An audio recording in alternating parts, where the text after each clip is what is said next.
Wait, did Kody seriously say that on camera? Because if what he said is true, this isn't just a minor fallout. This is a full uncollapse of trust, of the narrative, of everything.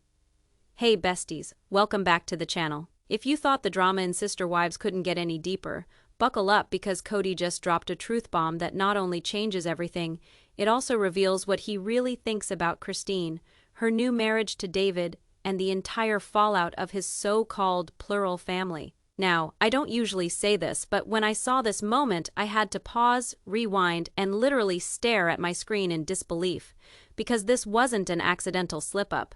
This wasn't a misquote. This was Kody Brown, with cameras rolling, finally saying out loud what we all suspected. And it's so much worse than we imagined. Let's start at the beginning, because the cracks in this family weren't caused by television. They were created by one man who used religion, power, and manipulation to build a kingdom he couldn't hold on to. And Christine? Oh, she saw it all. And now she's not just telling her truth, she's living it. So today, we're diving deep. Like 60 minutes deep into the bombshell Kody dropped and why it destroyed his last bit of credibility. Christine and David's real story and why their marriage hit Kody where it hurts. The staged scenes, the silent alliances, and the moment everything fell apart, and why this reveal is the beginning of the end of the Sister Wives era. Make sure you're hydrated, besties. This one's messy. If 3 people believe something on Sister Wives, it must be a fact, right? Right, Christine? She betrayed me. She betrayed the whole family. That's the line. That's the moment everything snapped. It sounds like just another emotional outburst. One of those Kodyisms we've heard before, right? But this time it was different. This wasn't about logistics or misunderstandings. It was about Christine, and more importantly, it was about control. See, Kody wasn't just upset that Christine left. He wasn't even just mad that she married David. He was exposed, because for years, his entire identity was wrapped around this illusion of leadership, that he was the provider, the protector, the glue, and Christine. She was supposed to play her role, but when she walked away and thrived, it destroyed the myth Kody had built around himself. So what does he do? He blames her. Not just in private, not just behind closed doors on camera. She betrayed the family. Translation: she took away his narrative, she took the power back. Now let's be clear, Kody calling it betrayal is such a classic tactic. It reframes a woman's freedom as an offense. He didn't say, "She chose to be happy," he said. "She betrayed us. And who is the us is Robyn, the kids?" Or is it just Kody feeling abandoned, not by his family, but by the fantasy version of himself he no longer gets to perform? But here is what really made this moment explosive. Christine wasn't just gone, she was married, glowing, thriving, and for a man like Kody, that was the ultimate rejection. This wasn't just a breakup. It was a PR disaster in real time, and besties, we are only getting started. You know what really shook Kody? It wasn't Christine speaking out. It was Christine saying nothing at all, because silence, when used right, can be the loudest response to a man who built his identity on attention, control, and authority. When Christine left, she didn't air out Kody's secrets. Not at first. She didn't go on a tell. All rampage, she smiled. She moved out, she remarried, and she kept it classy. And let's be honest, that burned Kody more than any insult ever could. She is fake, she is performing, she betrayed the family, we've heard all the sound bites. But Christine, she didn't flinch, because when a man expects chaos from you, and you give him peace, he doesn't know what to do with that. And here's the kicker, the audience saw it too. Christine didn't need a script. She had the receipts, in the form of years of emotional neglect, favoritism, and gaslighting. She didn't have to prove it because Kody did it for her on national television. Every eye roll, every awkward pause, every moment he dismissed her concerns, it was all there archived. So when Kody dropped that bombshell about her betrayal, the silence Christine gave in return, it wasn't a weakness.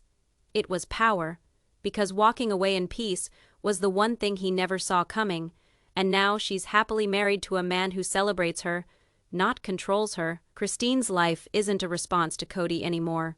It's a rebirth. And to a man like Kody, that's the ultimate punishment. Let's talk about David Woolley, the man who didn't just marry Christine. He accidentally exposed Kody in the process, and the wildest part, he barely had to say a word because the moment Christine went public with David smiling, soft, happy, relaxed, it was like a mirror was held up to Kody's behavior for the last 15 years. You see, Kody always had this persona, the protector of women, the patriarch, the guy who loves all his wives equally. But in reality, he sulked when he wasn't in the center. He deflected when emotions got hard. He blamed it when things crumbled, and David, well, he showed up quietly, respectfully, lovingly, no ego, no shouting, no chaos, just calm energy and a protective hand on Christine's back, and it wrecked Kody. Why? Because it undid the illusion that Christine would fall apart without him. Instead, we saw a version of her we never got to see before. Laughter freely, making eye contact, standing tall in a way she never did with Kody. And when Kody saw that, he didn't just lose a wife, he lost the storyline, because for years Kody painted Christine as the jealous wife, the one who couldn't handle plural marriage. But David proved she was just waiting for the right man to treat her right. No manipulation, no power plays. No, you didn't ask my permission nonsense. Just love, healthy, boring, grounded love. And that, besties, that is what burned Kody to the core, because it proved Christine didn't need him. She just needed to be free. Let's be honest. Robyn saw it coming, but she was hoping none of us would. For a long time, Robyn played the peacemaker, the loyal wife, the last one standing. But when Christine left, and didn't just leave, but glowed up, something visibly shifted in Robyn's posture, in her eyes, in her whole energy on screen.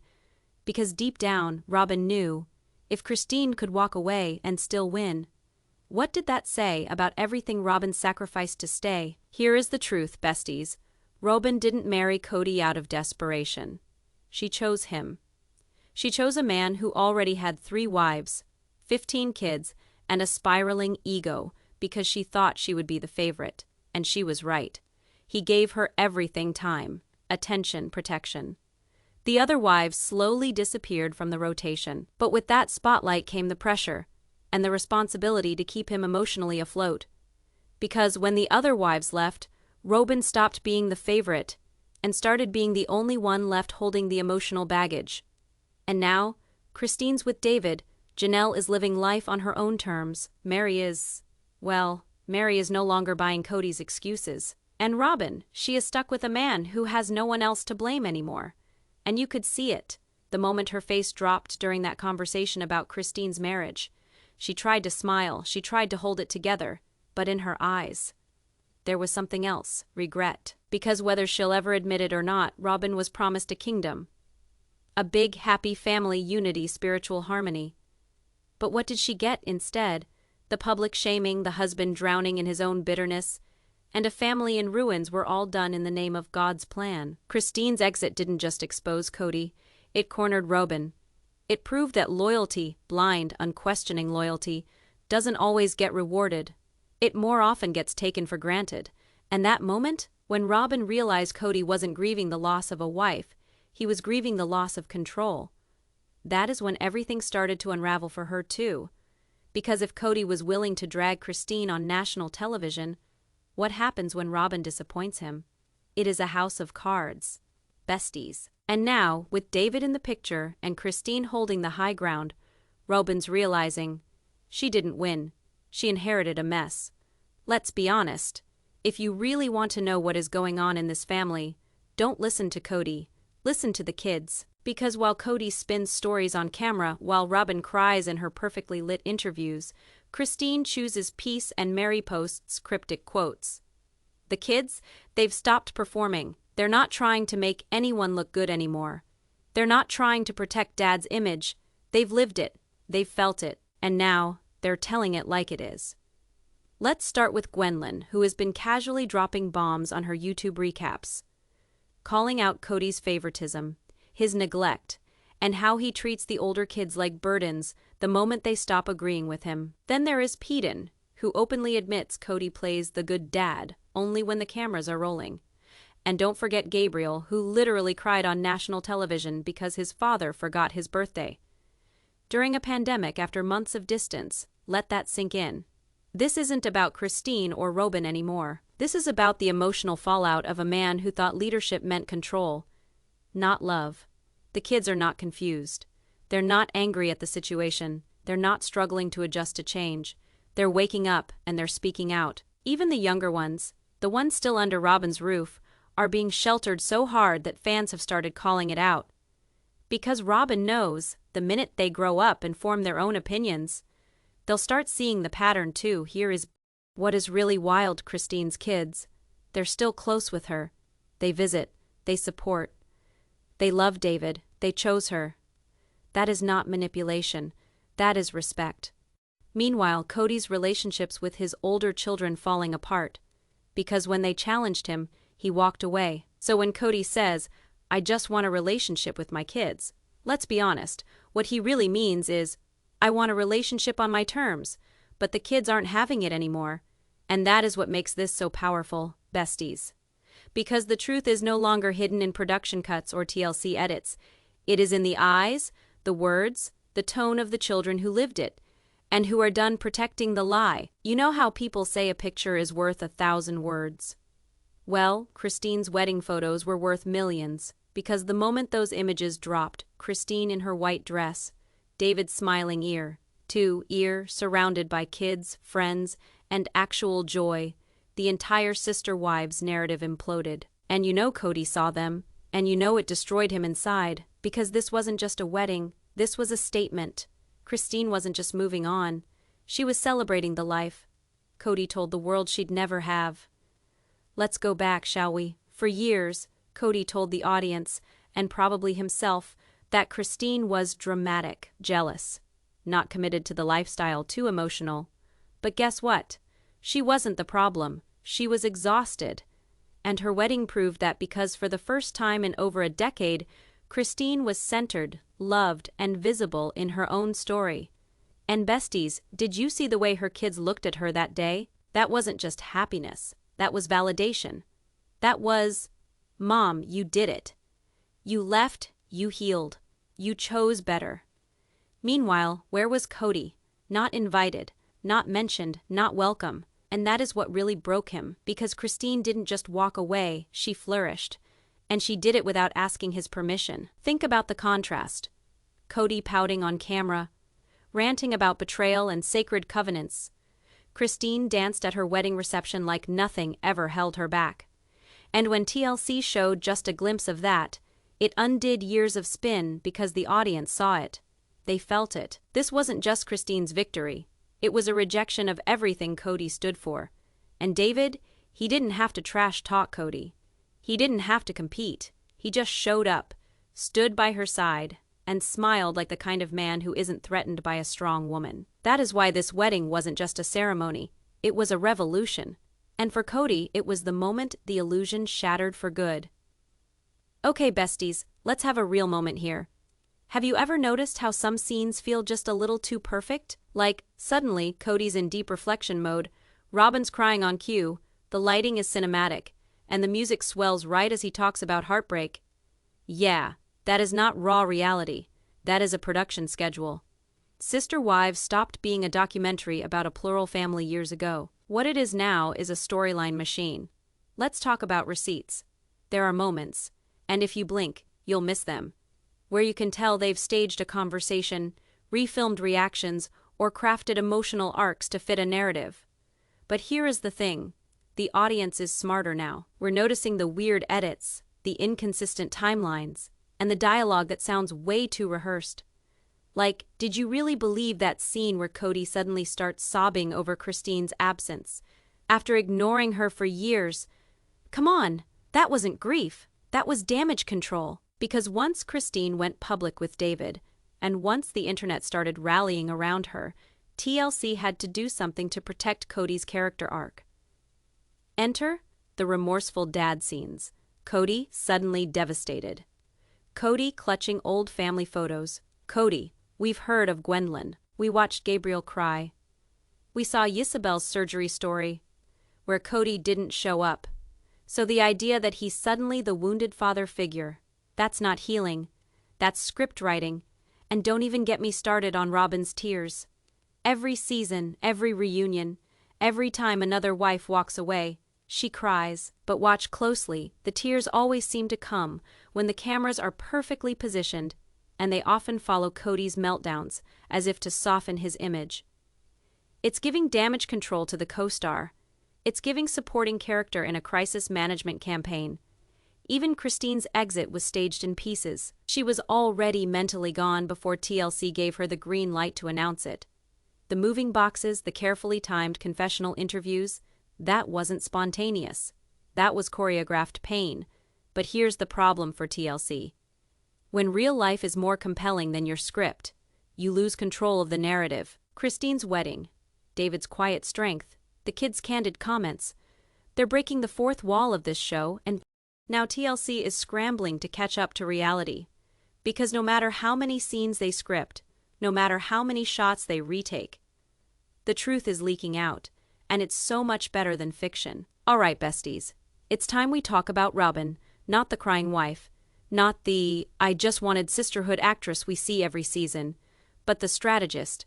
Because whether you love her, hate her, or feel sorry for her, Robyn Brown is not clueless. Let's go back. When Robyn entered the family, she was the new energy, soft-spoken, emotional, grateful to be included. And honestly, that was part of her appeal to Kody. She wasn't confrontational like Christine. She wasn't independent like Janelle. She wasn't cold, like Mary had become. She was gentle. She played her part. But slowly, things changed. And by the time the audience noticed what was happening, Kody had basically relocated his entire emotional world into Robyn's house. Let's be real. He spent holidays there, he enforced COVID rules that mostly aligned with her household. He called her his loyal wife, and the rest suddenly became disobedient, unfaithful, selfish. Do you see the shift? Robyn didn't ask to be the favorite. She just made sure she never did anything to lose that position. That is the strategy. She cries just enough to seem innocent. She defers to Kody just enough to avoid criticism, and she remains above the drama while benefiting the most from it. And when Christine left, Robyn didn't fight for her to stay. She played the role of the shocked sister wife, but never once said, "Maybe, Kody, you should listen to her. Maybe your anger is part of the problem." Nope. She sat beside him, let him vent, wiped a tear, and let the blame fall where it always does. On the women who leave. But here is what is really strategic. Robyn keeps her kids young, emotionally, socially, financially, because Kody only stays engaged with the children who rely on him. The moment a child, or a wife, develops independence, he backs off. And Robyn knows that. That is why she keeps Brianna and Aurora emotionally tethered. That is why she insists they all live under one roof. Because the more need there is, the more Kody shows up. And let's not forget, Robyn still has family in the OB church. She knows how this works. If she were ever to leave or speak out, she could be reassigned. She could lose that eternal marriage security. So what does she do? She keeps Kody close by keeping herself small and everyone else out. But now Christine's gone, Janelle's drifting, Mary's checked out. And Kody? He is melting down right in front of her. And Robyn, she is starting to realize keeping Kody was never the win. Because if you have to manipulate loyalty, if you have to outlast the competition to win the man, did besties. Let's talk about the exit that Kody never saw coming, Janelle's. See, Kody thought he had Janelle pegged. She was the logical one, the go-along to, jet-along wife. For years she played it cool, never emotional, never loud, always independent. If Christine was the spark, Janelle was the still water. But you know what happens with still water. It runs deep, and when it moves with power. When Christine left, Kody expected fireworks, he expected backlash, and he got it. Christine left boldly, with a public smile, and a new man. Kody braced for it. But with Janelle, it was quiet, controlled, methodical. And that is what made it more terrifying to Kody. Because Janelle didn't leave in rage, she left in clarity. She looked around, saw the emotional neglect, the favoritism, the manipulation, and said, "You know what? I don't need this." She packed up her RV, started making plans for her land, stood by her kids, and just walked. No theatrics, no pity, no fake reconciliation, just self-respect. And Kody, he spiraled. Why? Because Janelle had always been his emotional buffer. The one who didn't ask for too much, the one who stayed when others questioned, the one who helped him manage finances, logistics, and frankly, his image. So when she detached, he didn't know what to do. You could see it in his face during the confessionals, that panic, that tightness in his voice, that strange mix of rage and disbelief. She is choosing her boys over me. She doesn't respect patriarchy. Patriarchy, he really said that, remember? And that is the exact moment we knew he'd lost the plot. Because it wasn't about marriage anymore, it was about control. And Janelle was the first wife to leave without burning the bridge, but without giving him away back either. Christine left for love, Janelle left for peace. And for Kody, that was harder to digest. Because peace doesn't argue, it doesn't fight, it just goes. And you can't manipulate someone who is already emotionally disengaged. So now, Kody is stuck with Robyn, the wife who needs him the most. While the woman who gave him respect, patience, let's talk about something Kody rarely admits out loud, but everything he does is driven by it. Spiritual failure for years. Kody Brown wasn't just a husband. He was the priesthood head. He wasn't just dad. He was the spiritual authority over a growing empire of wives and children in his world. And in the world of their original church, the Apostolic United Brethren, or AB.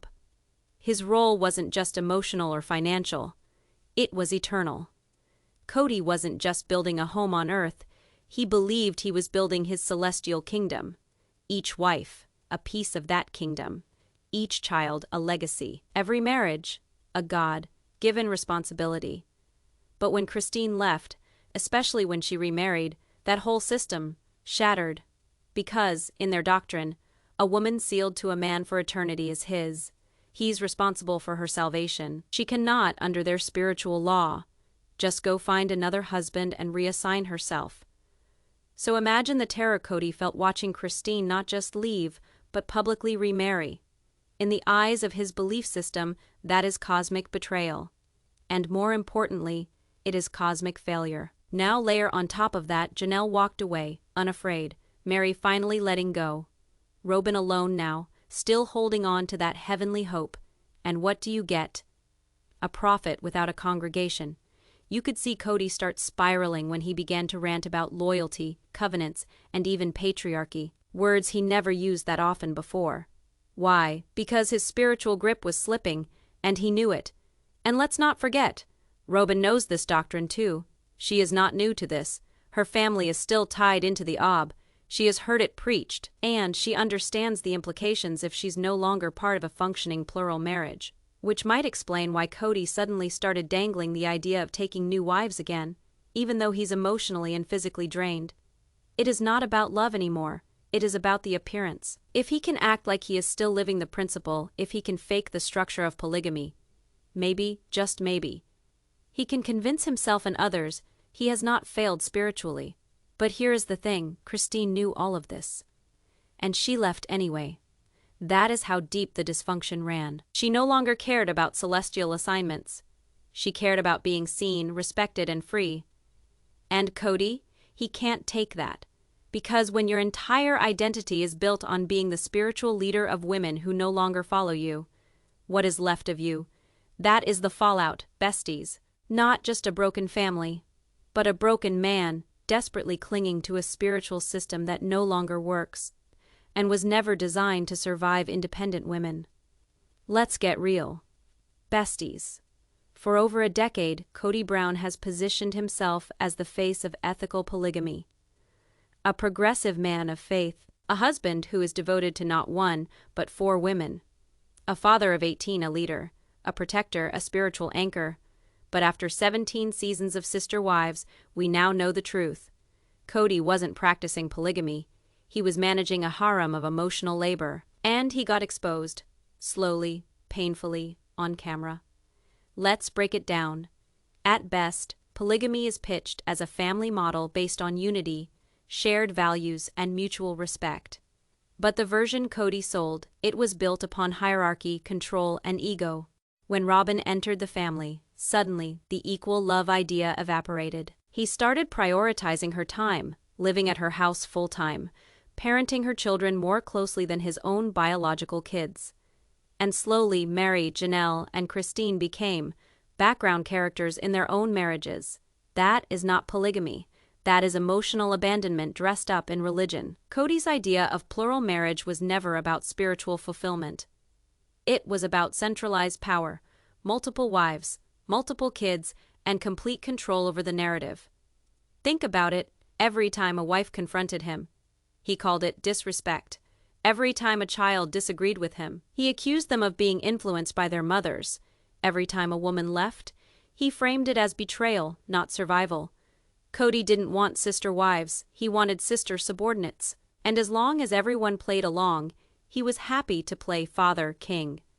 Hosting family meetings, making spiritual decisions, and soaking up the television spotlight. But the minute the women began to take back their agency, he fell apart. And here's the ironic part of it. Robyn, who has said she wants a real plural family most, I ended up the only one left, married to a man who no longer wants polygamy, but also can't admit that it failed. Because if Kody admits that polygamy didn't work for his family, he has to admit he failed to lead. That his version of the principle was based on favoritism, fear, and fantasy. And you can see it in his eyes now, in the way he talks of loyalty, in the way he demands respect, but doesn't offer it back. He is not a man in charge, he is a man in crisis. The bubble has burst, the stage is empty, and the audience is watching, not with admiration, but with clarity. Because Christine's glow, Janelle's peace, and the kids' honesty, they've all confirmed what we suspected. Polygamy was never the problem. Kody's version of it was. By now, we've seen the fallout. Christine's gone. Janelle has walked. Mary is emotionally detached. Robyn is the last one standing, clinging to the fantasy that somehow, someday, this family could be whole again. But let's be brutally honest, besties. This family isn't broken, it is over. It cannot be fixed.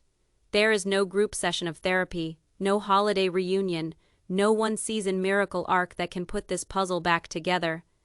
Because this isn't about one fight. It is about years of erosion. Let's start with the obvious. The trust is gone. Christine doesn't trust Kody. The older kids don't trust Kody.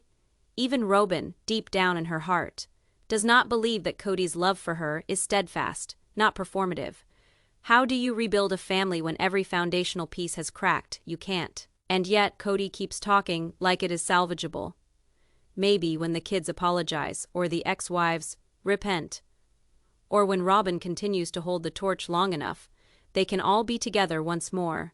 But that is not healing. That is denial.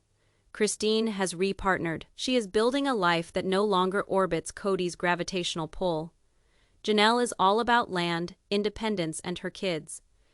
Even Mary, who has waited for scraps of affection for years, has now realized that there is nothing left to wait for. What would a reunion even look like?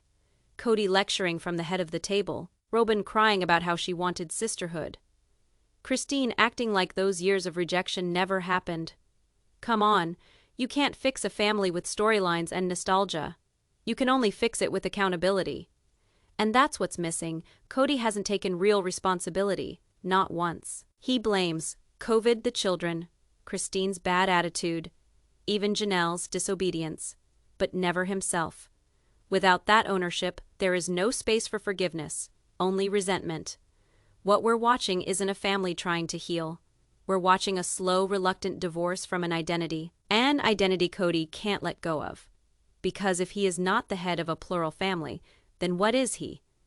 And that is the most tragic part of all. He could have been the one to show the world that polygamy could work, that it be based on love, trust, and equality. But instead, he showed us what happens when power is mistaken for leadership and control for devotion. So when people ask, do you think they'll ever be a family again? The answer is simple. They never really were, just not as Kody pictured. Not the wives deserved anyway. So here we are, besties. We find the family fractured, the illusion gone, the masks fallen. And that nagging question everybody is asking now is, what is next? Because when the dust settles and the confessionals are over and the camera crews pack up, life goes on for everybody concerned. Christine, The rebirth is just beginning for Christine. This is not just the happily ever after ending, it is the second beginning. She is no longer the third wife. She is no longer fighting for crumbs at the family table. She is a woman in love, in control, in peace, and centered in her own story. With David, she is rebuilding trust, not just in a partner, but in what love can be when it isn't earned through suffering. She is parenting on her own terms. She is laughing more. She is posting cooking videos and TikToks and selfies that radiate freedom. And best of all, her kids respect her. Christine is not looking back, and she is definitely not seeking closure from Kody. She made her own, and that is power. The kids, free, honest, and finally heard this generation of Brown kids. They are not repeating the cycle, they're telling the truth. They're setting boundaries. They're publicly separating love from obedience. Gwendolyn is living authentically and unapologetically. Peden speaks frankly, at times awkwardly, but always truthfully. Gabriel and Garrison are still hurting, but they've drawn their lines. Savannah, Truly, Mickelty, Aspen, Logan, Maddie, all navigating the long-term effects of growing up in a high-control, high-camera environment. They aren't perfect, but they're awake, and they're done pretending Kody was the father figure he claimed to be. Some will reconcile, some won't, but the generational shift is here. Kody, a kingdom with no subjects, and then there is Kody, still angry, still spiraling, still looking for someone to blame. He thought he'd be surrounded by wives, legacy, and loyalty. Instead, he is isolated, clinging to Robyn, replaying the past and watching his empire fall, not with a bang, but with an Instagram unfollow. And here's the thing, Kody could choose healing. He could apologize, he could rebuild, redefine, and re-engage with his kids, but that would require what he has never been willing to do, take real responsibility. So instead, he is stuck, talking about betrayal, quoting patriarchy, and watching from the sidelines as the women and children he once claimed ownership over walk into their futures without him. Because the truth bomb, it wasn't what Kody said. It was what everyone else did in response. They moved on. And that is exactly what ruined everything he ever thought he built. Final thought, so, besties, what do you think? Was this inevitable? Was Kody always going to lose everything the moment his wives found their voices? Is Christine the hero of this story, or simply the first to say enough? Let me know in the comments. If you felt anything in this saga, don't forget to give this video a thumbs up. Hit subscribe and click that bell, because trust me, this story's far from over. Thanks for reading. Love you all. Bye, besties.